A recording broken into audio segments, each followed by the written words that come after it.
After Fred McGhee is signed up for, and after Fred is J.R. Kraft. He'll be over here. Good afternoon. My name is Fred McGhee. I'm not here representing anybody but myself and my family. I'm here because I would like to place my support for you approving these agreements on the record. I do have some comments, and I also would like to express my respect for you, Mr. Riley, for the environmental agreement that we've been feverishly negotiating.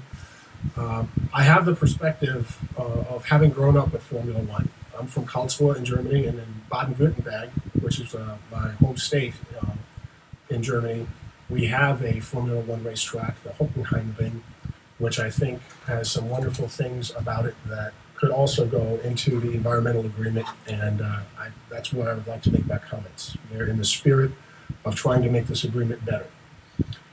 Firstly, I think that the agreement could have been a little bit more ambitious. I think it could have been built, or it could be in the agreement that it could be built to German plus energy standards, which basically would not just make it carbon neutral, but would actually make it a net producer of energy.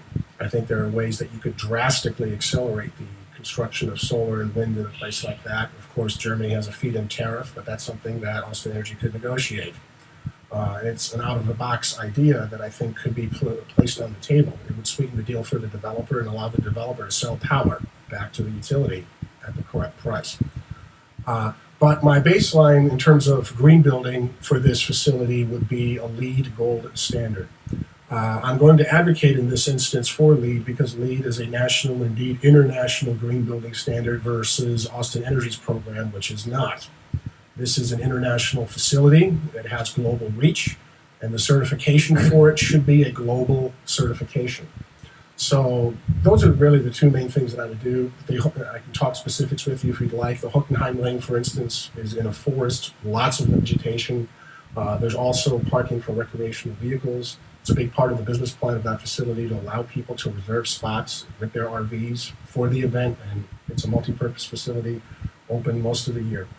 But I hope you will support these agreements, and I thank you very much for your time.